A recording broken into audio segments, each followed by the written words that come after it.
Hello and welcome to the TMZ podcast with me, Charlie Cotton, and we got Branson, Sam, and Tony here helping me out. Good morning. Nancy Guthrie situation is still pretty grim. Now we're finally hearing from Savannah, who was interviewed by Hoda Cobb, and God, she's just devastated. She's in agony. She wakes up every night in agony, just not knowing what happened, not knowing what I mean. I think a lot of people are assuming now what are Nancy's final moments, not knowing how they occurred, what happened to her. Yeah, it's really tragic. And people are still sort of glued to this case. I don't know how Savannah Guthrie, goes on. She eventually she's going to go back to work, right? Like in not too distant future, I think. What do you do with your time? You just sit at home and cry all day, or you get up and do something? Branson, any thoughts? I mean, I can't imagine the heartbreak, that she's going through because I actually had a dream a few nights ago Okay, that someone close to me got taken away. you did. Yeah, and like I woke up and felt that, and So was you can like, relate. wow. You can relate. It's just like I can't even imagine. Yeah. Her mother, think of all like the memories they've shared, and now she's gone. How? What else happened in the dream? Um, Give me the details. like when you have a dream and you call and you're talking to someone, but like you can't remember like the actual words. Yeah. I was like on the phone with the kidnapper. Oh, And you were they were, like- negotiating. They were like telling me something, and then I like finally woke up, and I was like, "Oh my gosh, is this real?" Because I'm taking this new hair medication that gives me really vivid dreams for the first like couple weeks. Wow. So not a fan. Every time I ask you a simple question, Branson, I just learn so much about you. Yeah, Any other dreams you like to share? Nothing I can say on camera. Oh, wow. Not like that. I love having you here, Branson. Not it's like just that. like I never know what you're gonna say, Not bro. like that, man. But back to the pressing and depressing news. Really feel for Savannah. Everything her family's gone through, all the accusations against her family. It must be just one of the worst feelings anyone can experience is what they're going through. And now that the media attention's kind of dying down, it's almost harder because you're alone in your grief rather than the world kind of supporting you by giving you attention and love.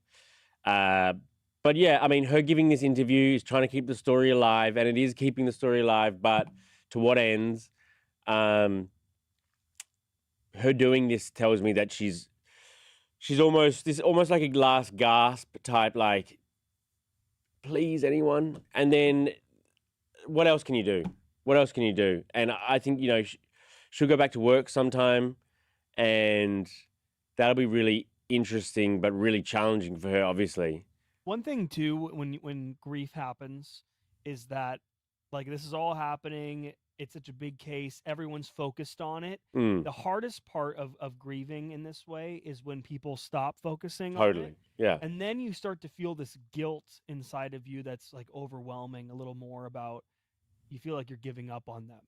And that's why I feel she's now coming out of the word work a little more Yeah. and saying these things because you feel guilty because once people stop caring, you feel like you've given up on your loved one. Because you want to keep the attention up, but they had the most attention of any kidnapping like I've ever seen. More like the whole world was glued to it. People like I got family and friends in Australia who like they don't know who Savannah Guthrie is or anything like that, but they were glued to this case because of it just felt like a movie. But yeah, Go back on air though. sorry. I don't think I could go back on air like she is. But what's the alternative? Crying at home all day? It's.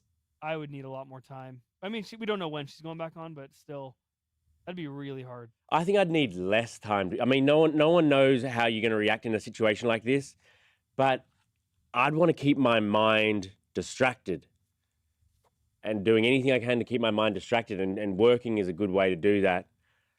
Otherwise, because, there'd be paparazzi and everyone getting her Savannah's photo. So she's at home all day, every day, That's hard, yeah.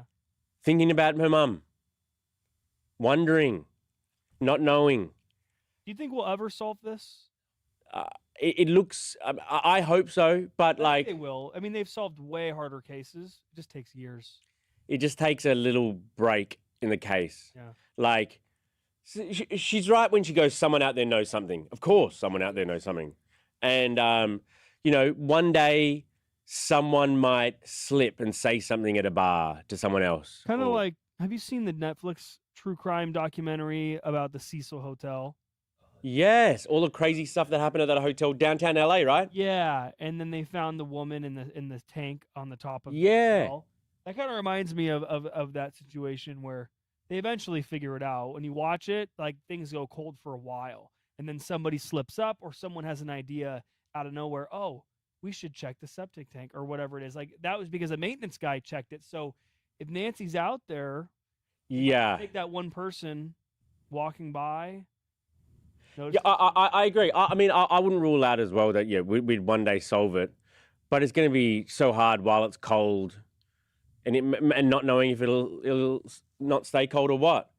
But yeah, feel for them. So we're going to talk about that on the podcast. This is actually the pre-podcast you've tuned into. We're about to start the podcast in a couple. Wow, where's Devin? Devin's late. There, he's always wearing a long sleeve shirt. Devin, there he is. Long sleeve. Why are you always Long the long sleeve shirts? I don't answer that until you're on the mic. What is BU?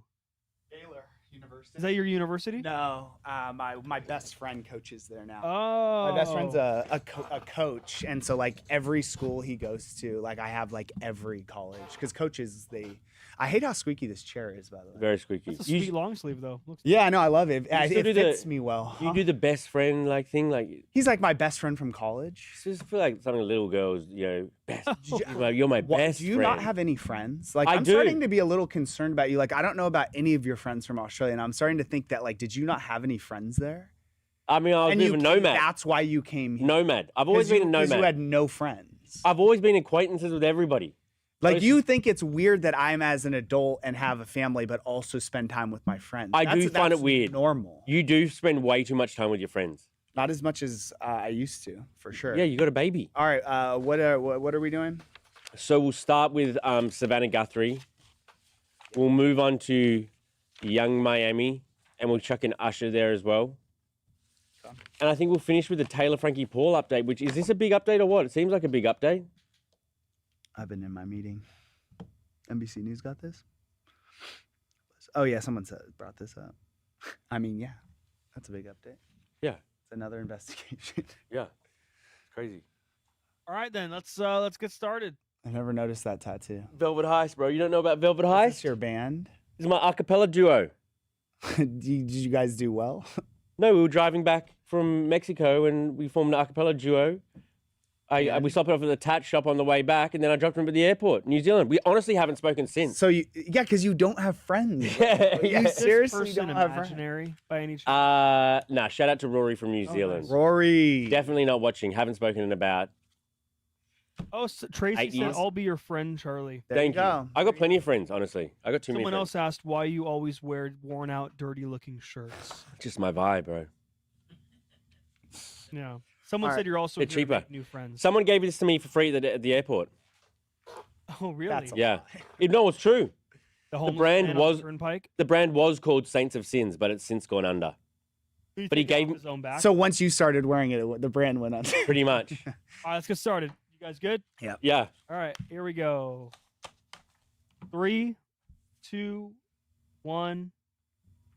Hello and welcome to the TMZ podcast. I'm Charlie Cotton. This is Devin Rao. We're hump day, Wednesday, right? Wednesday. Halfway to Friday. Yeah, well done. Yeah, there. I don't know how else to describe Wednesday. What's your favorite day of the week and least favorite day of the week? Friday. Friday's a favorite day of the week? Yeah, least favorite probably Monday. Oh, That's really? pretty normal. Friday, you're headed into the weekend. Monday, you're like, ah. I love Mondays, bro. Well, you love your life. You love your job. I call it Monday. I just love Monday. Rocking to work. Like, I text you say I got no mates, but I text my mates at like 5. I don't know if you have friends. My Jake, my coworker, like at So a coworker, that's not a friend. 5 a.m. every Monday saying, Happy Monday, baby. Let's get the week. Best day of the week. Monday. That's Tuesday sucks. That's Tuesday's that's positive. Tuesday has But no again, you identity. just named your one friend being a coworker, who basically you guys wouldn't have interacted if you weren't working together. You know, you're amongst my best friends as well. Another coworker. Yes. Devin, you're not beating the bowling allegations. The bowling. Oh, I know the Yeah. bullying. Oh, yeah, no, you're no, bullied. no. This is friendly You should banter. address your haters for the first This time is ever. friendly banter. That's Yeah. the thing. I think you should address the haters. No, but like when you're friends, I do consider you my friend. I guess you're my coworker, but like you talk shit to them. Yeah, banter. That like if I wasn't friends with you, I wouldn't say these things. It's like negging. It's like flirting almost. And especially like Australians, they are known for banter. Yes. They like it. Thank you. Well, I do. It's like a like endearing. Yeah, I love it. I love getting shit. Okay, all let's up get to me. Okay, yeah. Savannah Guthrie still going through it, but she's at least she's kind of facing the cameras and trying to keep hope alive, but it doesn't seem like there's much. It's her first. I mean, she's did the on-camera stuff on Instagram where she was, doing the little Instagram videos, but this is the first on-camera interview with like a reporter, her friend Hoda. Interesting. For the and Today very Show. sad. Young Miami says her relationship with Diddy cost her just about everything. You know how she had that that video about how she liked to be peed on?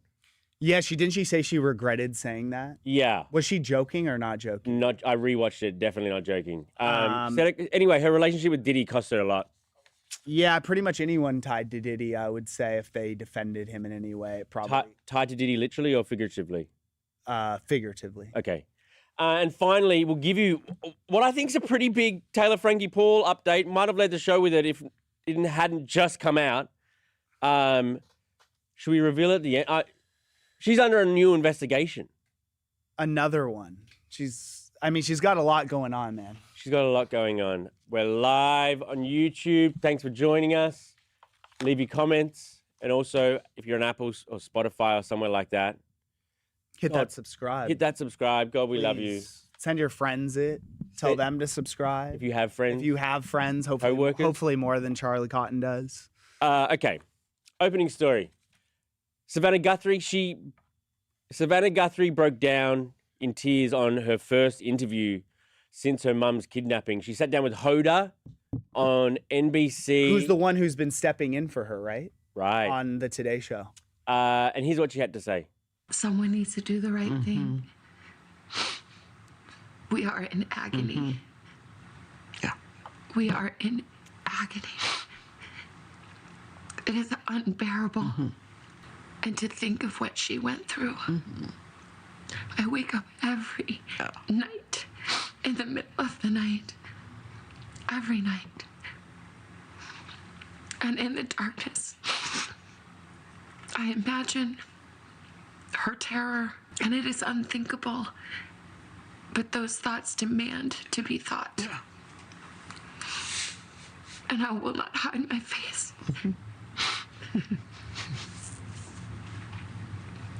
But God, she that is needs an to come home. emotional clip. That's the first time I saw it. I knew she did the interview this morning. And obviously, what an interesting dynamic of she's doing an interview or being interviewed by like one of her best friends, I would assume. And someone that she's extremely close with. And I get the point. The point to do it, I think, is that hopefully whoever is out there that might have some information this will pull on your heartstrings and you'll see the pain this family's going through, and you'll maybe have like a come to Jesus moment, or feel guilt in some way, or feel like, you know what, I need to do the right thing. I don't see it, bro.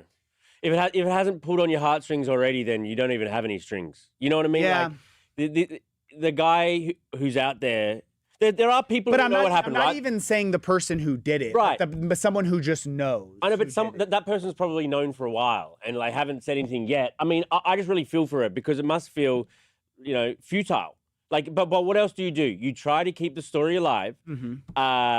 It has led to nothing so far, but what else can you do? Right. I feel just terribly sorry for her and what she must be going through alone in her house. Like, we don't see her out in the street or anything. She's just holed up at home crying about her mum. And it's like you can't even imagine what the family's going through to like think about like your elderly mother being abducted and not knowing how. Yeah, but I think the worst part at this point is just not having any closure. Like you would always hold out hope that she's still out there, but like they need some type of closure.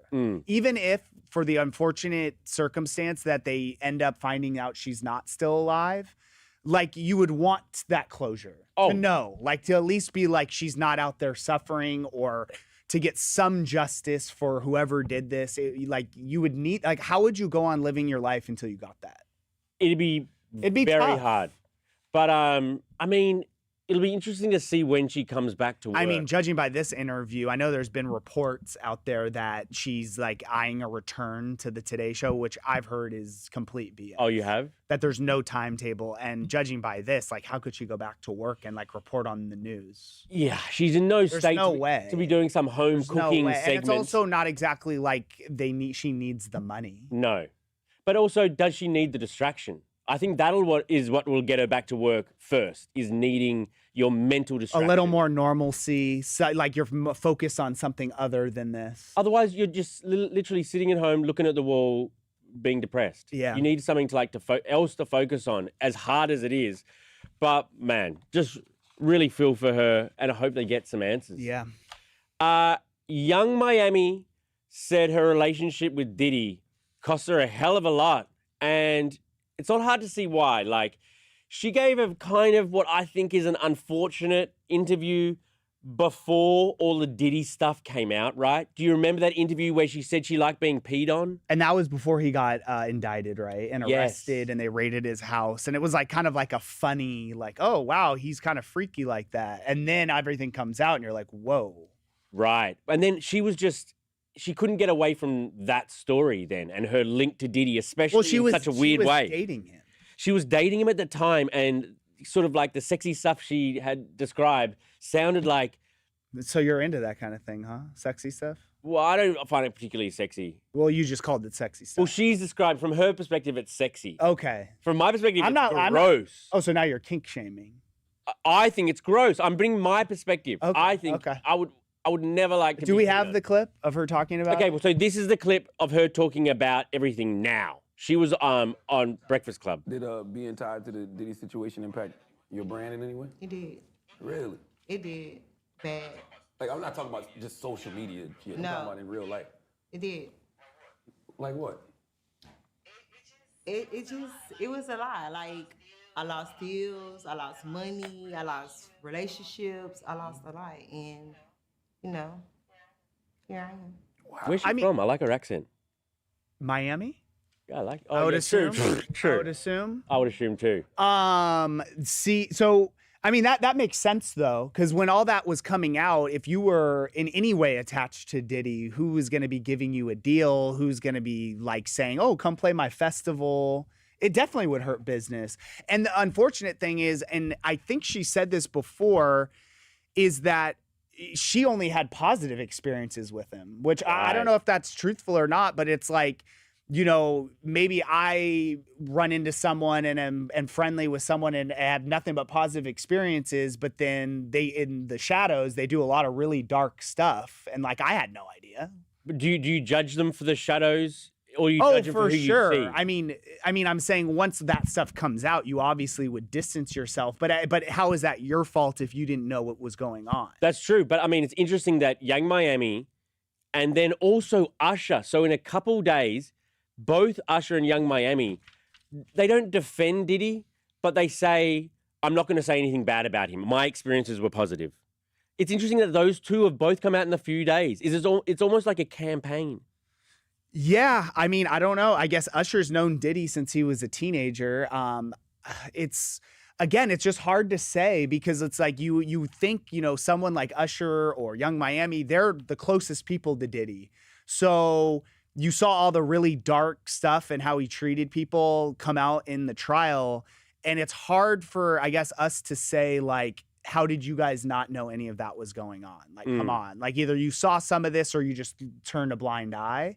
But at the same time, who knows? Maybe all the, you know, really bad, freaky, dark stuff that Diddy was doing was like behind closed doors. But also that freaky stuff hasn't been deemed illegal.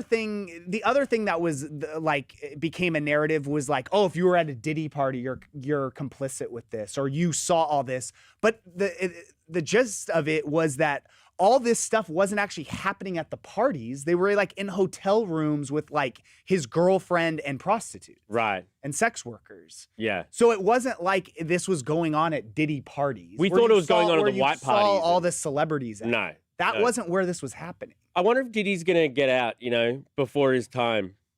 Well, yeah, I mean, I think there's already reports that that whatever date was set of him to get out. I forgot when is that? It's next year, right? Or in 2 years? That it's already gone up months. Like he's getting out, like I think they've already on the BOP website for the federal inmate, you look it up and it's like he's supposed to get out like a month or two even before that. Oh, really? So why hasn't Trump pardoned him yet? Yeah, you knew Trump wasn't pardoning. Oh, I thought he was. Okay. You were wrong? I don't know. That's rare. I still could be right. That's pretty, yeah, true. I got time. There's still time. You have what, 2 years? Yep. Taylor Frankie Paul is under investigation for an alleged third domestic violence incident. So the first one is very well documented. TMZ put out the police body cam of that night in 2023. She went on probation. She was investigated for that. Right. Also, had a mugshot for that. Also, we knew about in February of this year, so, about a month ago, there was some sort of incident where both Dakota and Taylor contacted the police for domestic violence type stuff. We don't know any of the details surrounding that, but that was the second that we knew about. Now we know about a third. Involving Dakota again. There you go. Dakota again. These two just should not be around each other. I know they have a kid, right? They have a kid together, so they have to co-parent in some form, but like these two people are just they should not be together or around each other. But you're making it seem like it's the mix of them that's bad. Do you think that if they were with different partners, domestic violence wouldn't be? I don't know. I don't know, but all I know is they're bad together. Clearly bad. I actually watched the first episode of Mormon Wives. You did? Because I watched it when it came out. What was your takeaway of it? TMZ gets a pat on the back a few times in it. Do they? Yeah, they're from podcasts in here. In the first opening stanza. Oh, really? Yeah. My other takeaway was, she's a star, obviously. Taylor's obviously a star. See, I had a different takeaway. My takeaway, which was clearly wrong because the show's going stronger than ever. Well, actually, I guess not now. But it was. I still think. Yeah. But my takeaway after I watched it was like, dude, these girls and guys are like so obviously trying to do whatever they can or say to be famous that it didn't seem authentic. Right. It seemed like they were grew up in the age of oh, I know what will people will be interested in. I'm going to say this, do this. I'm going to say the craziest stuff. I agree with you. I found it so inauthentic. I felt like reality TV is good when you kind of think that it's authentic, even though most of it isn't. But I also thought maybe there's an authenticity in their thirstiness. You know what I mean? Like that they were so thirsty and they were just being blatant about it. Obviously, if there's a bunch of hot Mormons talking about banging each other's husbands and they're talking about it on camera like this, everyone's going to watch that. And they knew that. They knew that, and they played their cards. On the nose. I mean, they figured it out. And Taylor, she's going to survive this, man. And she's going to be one of the biggest stars we got. I don't know about biggest. Really? I will say I think the whole, whether or not it's justified or not, I just never really have believed in cancel culture actually happens. People always move on, bro. Time heals all. I agree. And eventually she'll go on and do whatever the hell I'm sure she'll still have a career. I don't know what she'll do. If people like you, they like you. Right. And she's super famous now. So she will have some opportunities down the road once all this kind of blows over. We should get some. Are you able to go and figure out what the ratings have been for Mormon Wives episodes since the... I don't think so, because I think it's on Hulu. I bet it's going... Hulu, Netflix, all those streaming services, they're private companies and they never share. It'd be going crazy right now. Because I forgot what the reason why. I think they just don't share numbers usually. All right. Should we move to comments? Yeah, let's do it. So on Savannah, Seniors Hangout. Anyone's mom being kidnapped is horrible. Poor Savannah. I think we can just say anyone being kidnapped in general is probably pretty bad. Yeah, dad, a mum. Anyone. I'm anti-kidnapping. Yeah, I would say I'm fairly anti-kidnapping. There's any. No wiggle room. Yeah, no wiggle room. Young Miami. Patria Santiago Walker. Usher was very aware of everything. Yeah, I mean, that's what I'm saying. It's hard to believe that someone like Usher, who was super close to him for so long, didn't know any of this was going on. But who knows? What was going on illegal? No. Prostitution across state lines. Okay, that's so illegal. But it was Usher supposed to ID the girls. Oh, you're across state lines. This is illegal. They just see a lot of them were guys. True. Well, they see freaky stuff going on. Okay, and but and I know he didn't go to jail for this, but what about all the Cassie testimony and all the domestic abuse and stuff? Well, if you saw domestic, that's illegal. If you saw domestic violence, then of course. Yeah. But if you just saw like people getting freaky and you probably just thought whatever. Yeah, I guess. TFP, Tracy, Taylor needs help. Bring back the Real World. I was a huge Real World guy. She wasn't on the Real World, was she? No, I think the Taylor, or was that Tracy or Taylor, was saying bring back that show. Oh, they just liked the show? And then maybe have her on the show.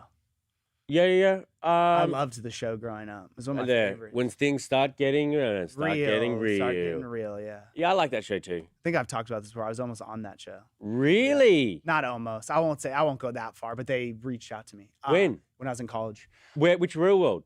I forgot which one that would have been. I don't even really remember. I was supposed to go to. I thought it was a bad idea. Were you single? Yeah, I was.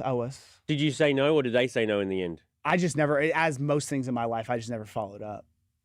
Damn. What could have been on the Real World? Could have been. Miscellaneous. That's okay. That means the other comments. I don't know. I was very confused right there. Lori, I think the chat likes Charlie. Oh, love Charlie. I think. Want to adopt us, Charlie? We will be your friend, and Devin can come out too. You haven't come out yet? Meaning me come out as what?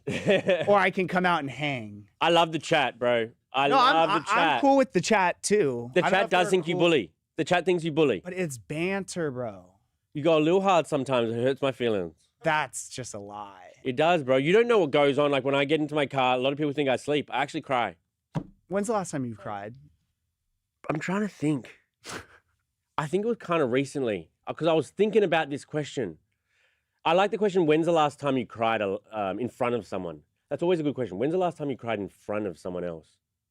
I mean, do you cry by yourself often? No. I think last time I cried was probably happy tears, something going good for me. Which was what? Just an opportunity. Maybe business or pleasure got picked up for another one. Another season? Another season of business or pleasure. All right, guys. That's about it.